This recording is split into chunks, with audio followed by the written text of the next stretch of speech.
Hey, Adam. John, good to see you. You as well. Thanks for coming and joining us in Gemini Live. So, you actually are a panelist. I think you're the moderator of a panel that's Correct. coming up. Is it tomorrow? Tomorrow morning. And you want to tell me a little bit about that session? Yeah, it's called Clearing the Air. And in leading up to this convention, we had some discussions about the issue of toxic torts, environmental, chemical-related illnesses, and how sometimes those issues are missed by practitioners, even some physicians. And so we wanted to have a panel where we highlight how to identify and make sure that those possible claims are not missed. And there's a lot of crossover with those type of claims and personal injury claims. So we have an excellent personal injury, two excellent personal injury attorneys on the panel as well to talk a little bit about the crossover between workers' compensation and personal injury toxic tort cases. So I think it's going to be a good program. I don't recall us doing one of this ilk for as long as I can remember, maybe many years ago. And this one just has a little bit different bent because we're really focused on making sure people don't miss these opportunities. And the people that are sick because of them, they need the help. So I think it's going to be a good program, and we're looking forward to it. How often does a toxic tort case come around for your office? Is it something that you see often at all, or that the average work comp attorney's office would see on a regular basis? It's certainly not as prevalent as a back injury, right? Of course. And which happens to be the most frequent type of cases in California workers' comp. But frequent enough. I mean, I think we get calls on a pretty regular basis throughout the course of a year. But one of the other points we're trying to emphasize is someone might come in and see you and have a back claim, and they work at a popcorn manufacturer, and while they're talking to you, you hear them wheezing, or they pull out their albuterol to help clear their lungs so they can breathe. And that should beg a question. Right. Hey, what's going on with that?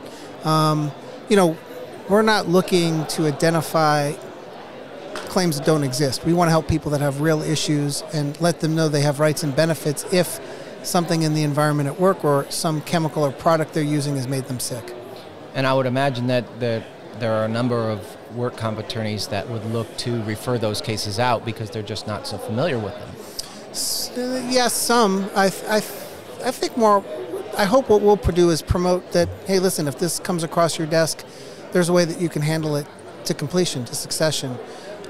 We'd like to see our members that advocate for injured workers be able to handle these claims.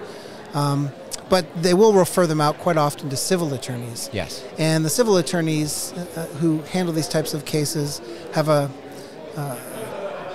relationships with experts that are very knowledgeable about these types of exposure. So it's, we stand to learn something from our civil colleagues. Oh, for sure. And I used to deal with a bunch of those that did asbestos claims and those types of things on a regular basis. And they're very used to doing them. They have the experts to do them.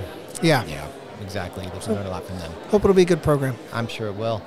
So changing gears a little bit, the pandemic has hit this industry hard on all sides, right? And a lot of changes have happened in the offices, especially with work from home.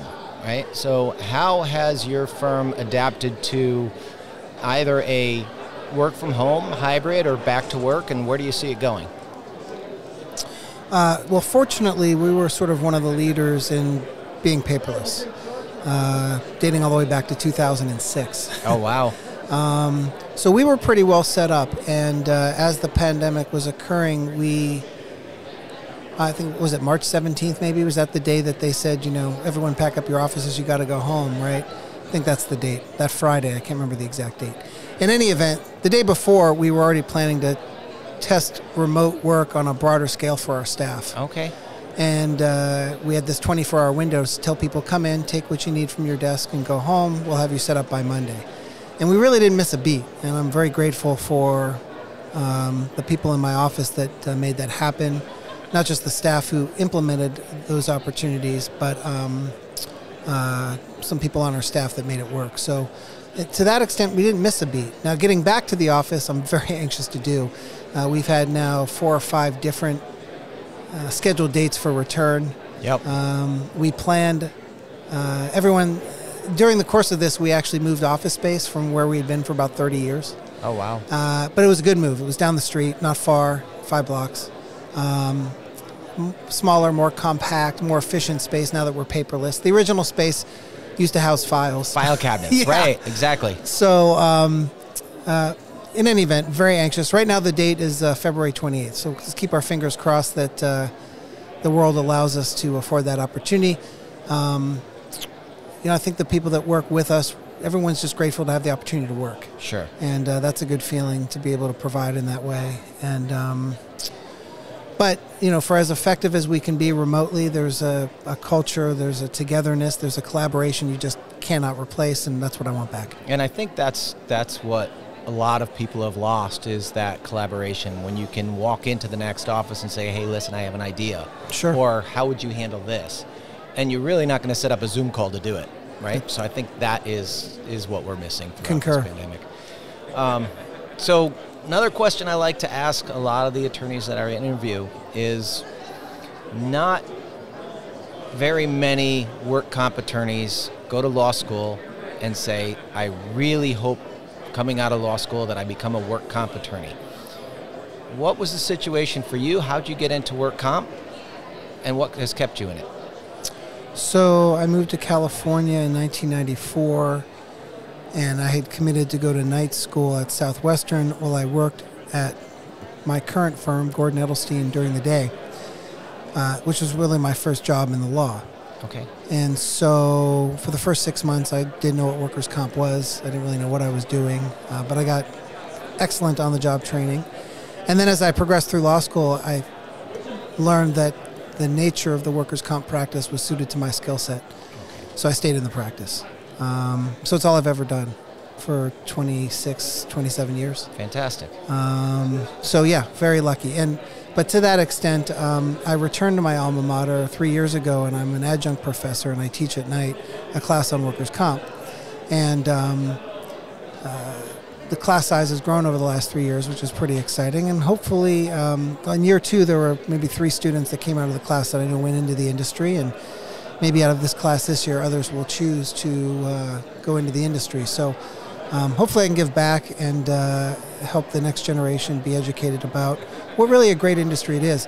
And I open up the first class every semester by reading a portion of an article that I think you can still find on Work Comp Central. It was written by the now deceased David DiPaolo, where he talks about the gem that is workers' comp as a practice and a community, and how we can't fail educating and bringing others into the into our community from all sides to help the system work. And it's a great article. It's a great piece. It's to your point. And anyways, I'm hoping that others will follow the path. Sure. Last question. What do you do in your spare time? What do you do for fun? I have a lot of hobbies. Probably right at the top is live music. I really enjoy going to see live music. And pre-pandemic, if I wasn't going to some sort of show about every 4 to 6 weeks, I was really cranky.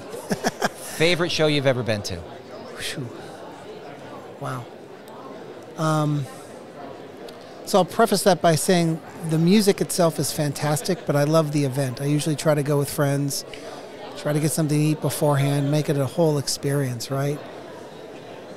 That's a tough one. I love them all. What's on my mind today is the New Orleans Jazz Festival. Oh, wow. Okay.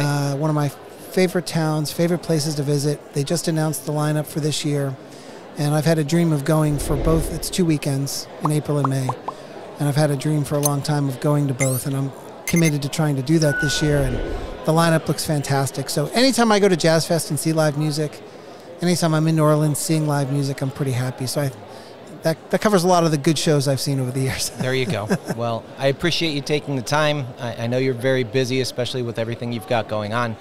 Thank you for joining us, and hope you have a great rest of your show. Awesome. Thank you for being here and supporting CAAA. You guys be safe. Thank you.